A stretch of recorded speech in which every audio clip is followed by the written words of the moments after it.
Anyway, we're in Marble Garden Zone, and this is the difficulty level just ramps up immediately. Like, it's good though that they show you this lava. Like, there's tons of chances to see lava before you ever have to deal with it, so you know you want to be careful of it. And of course that honestly is like, oh man, I spent so much time trying to get up there. I don't even remember if it's actually possible, but yeah, it's not worth it. Not right now. They don't really introduce you to the collapsed sections of dirt very well. They just throw you right into it. But I mean, it's fine. This level sort of brick-walled me a few times when I was a child, though. So this is simple. This is good. This introduces the player to some puzzle concepts, which there really aren't a huge number in this game, but in this level there's a few. You do have to do a little bit of puzzle solving in Labyrinth Zone, I think.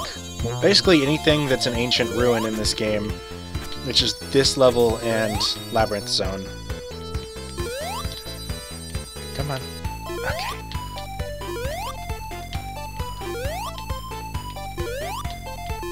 So yeah, basic platforming here, which is good. I think I can survive from here. Yeah. So where Green Hill Zone is a very horizontal level, we got much more vertical climbing in Marble Garden, and really that's pretty much entirely what Marble Garden's about, is a lot of vertical climbs, vertical platforming. It sort of changes things up, so you're not just going straight into the same thing over again. There's still a lot of horizontal. You're still going from the left side of the level to the right. That's something that's never going to change, and sort of why the design of the first level is so brilliant. Yeah, that's Act 1? Yeah, dude, these levels are longer. You can't go fast. It's sort of to the detriment of the game that you have in the Green Hill Zone. You've got a lot of places that encourage you to go fast, and then Marble Garden, it just instantly slows you down. And then I watch a lot of Game Grumps, and that's sort of one of the things that Ego Raptor talked about not liking in Sonic the Hedgehog, is that they encourage you to go fast and then immediately make you slow down. So yeah, I think a lot of what that is, though, is in the advertising, though. He was advertised as being fast and awesome and cool and streamlined, but realistically it's not what the game's about. The game's not about speed. The speed is a good element of the game, but it's not what the game's about. It's still a platformer at its core, and I think that's what you have to take into consideration, is how it works as a platformer. Yeah, it has its flaws, but there's more to... Oh man, a chase area. Okay. So this is pretty easy. This is one of the few places where it sort of needs you to be fast. Oh! I was worried that was going to kill me. Okay. Lava comes by. I'm way faster than the lava. I'm too good for this game. Oh, son of a... I gotta stop saying stuff like that. The game always contradicts me right when I make a bold claim about my gaming skills.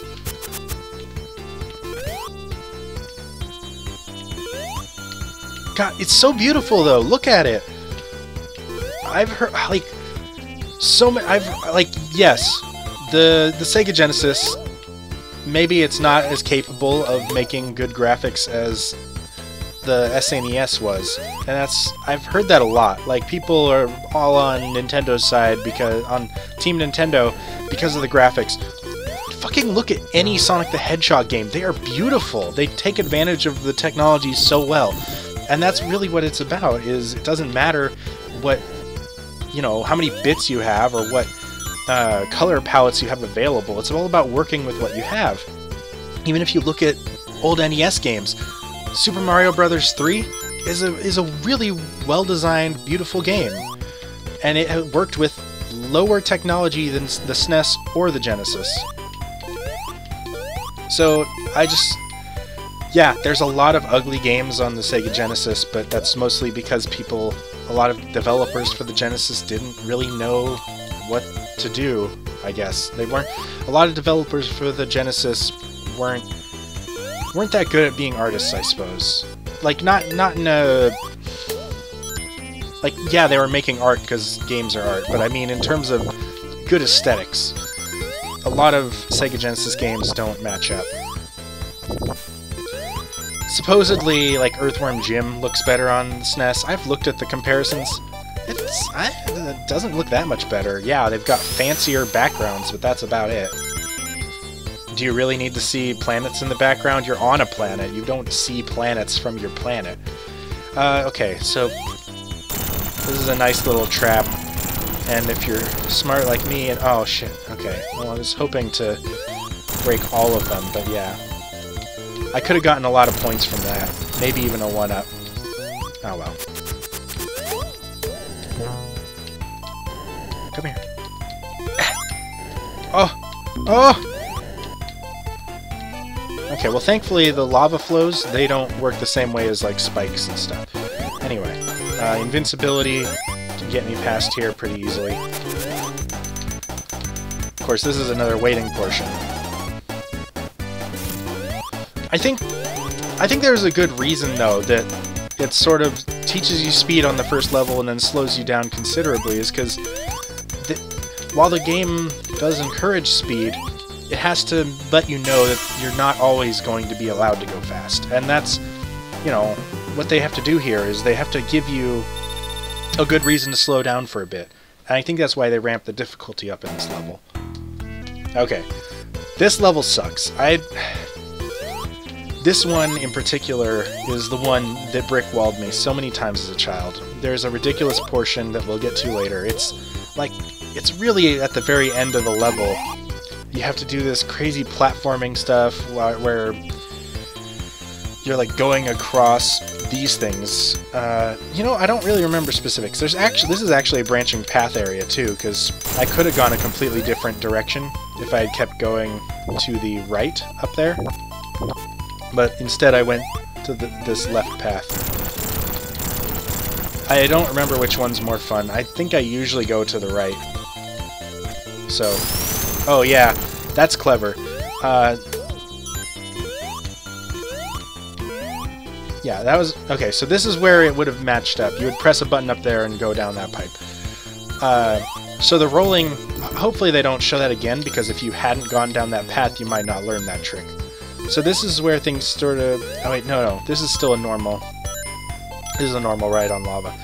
It'll start to get really crazy where you, like, ride up chutes of lava on your little block here. Fuck, come on. Oh, yep, here it is. So if I jump off here, get on here. Boom, secret area. Oh!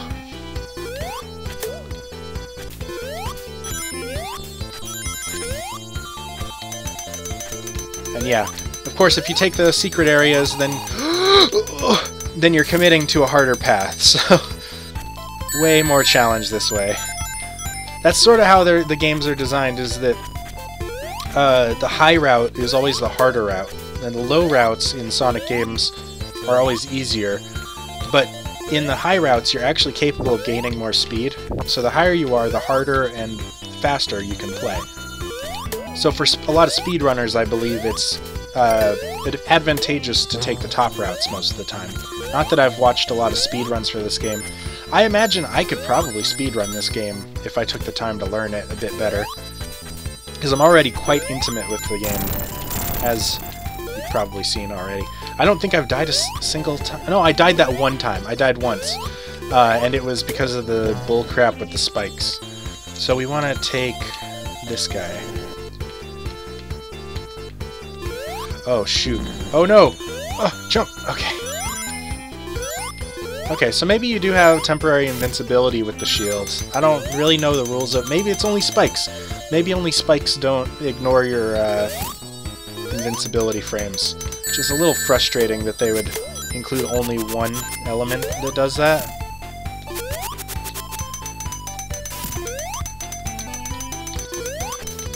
Oh boy. This whole level is a freaking death trap. That said, I do really like these levels. Marble Garden might be one of my favorite zones. Okay, here we go. like, in the entire franchise, I think, Marble Garden. Is this Marble Garden? Marble Garden's in Sonic 3, isn't it? What the heck is this level called? I've been calling it Marble Garden this whole time, and really Marble Garden is one of my least favorite levels. Seriously, Marble Garden in Sonic the Hedgehog 3 is just unfun. The music sucks, it's just... yeah, it's just a bad level. We'll get to that eventually. Okay.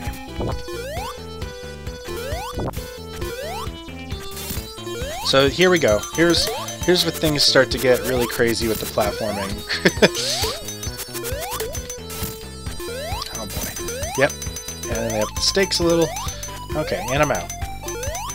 That was so hard for oh shoot, for like 10-year-old me to do. Because I didn't have this game when I was 7. I got it a couple years later. Oh god! Gee, thanks for... oh no! Oh... oh god, yeah, okay. See, this game... this level is so crazy. I just want to get to the boss fight. It gets so much more difficult. That said, I really don't like the next level, though. I forgot what it's called.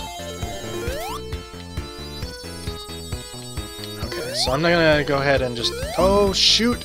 No! No! I want to ignore the extra paths. Okay, cool. So that'll make it easier to get through. I could have gone up and checked out the extra stuff, but honestly, I don't care. I already did it once. I just want to get to the exit now. So I think my score carries over between lives, so I still have the stuff. Oh! I was ready for them this time. Oh boy, I almost screwed up big time there. That would have killed me.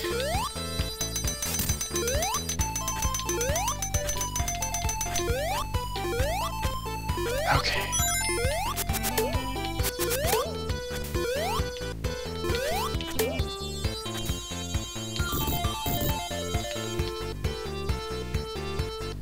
Now we play the waiting game again. Honestly, I think if these bits weren't here, maybe Ego Raptor would have liked Sonic the Hedgehog better, because this bit in particular is what sucks. This is what, like, as much as I love this zone, this part here is probably the least fun thing in the whole game, just waiting for the block to cross lava. It's really counterintuitive to what Sonic the Hedgehog is about. It teaches you to be more patient, but just playing the waiting game is not fun. There's a difference between patience and just being stagnant for a bit.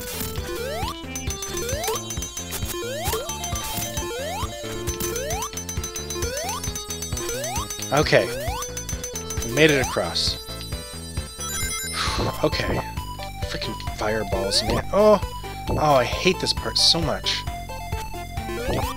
There we go. That's what I was going for. Oh, and the checkpoint was right here. Can you believe it? Oh. Okay. Now this boss fight's not so bad. I wouldn't say it's as easy as the first zone, but it's pretty easy. In fact, I'm hard-pressed to really call this a boss fight, much of a boss fight. Yeah, see? It's already done. The first couple bosses are really easy, which makes sense. It's early game, and I'm sure they were like the first bosses designed, so they're very simplistic. That said, boss fights are not really the thing that I would say are my favorite about this game. Case in point will be the boss fight at the end of the game. Oh man, I haven't even put a break in between these episodes. I just realized, I'll just break it up to whatever's natural, I guess.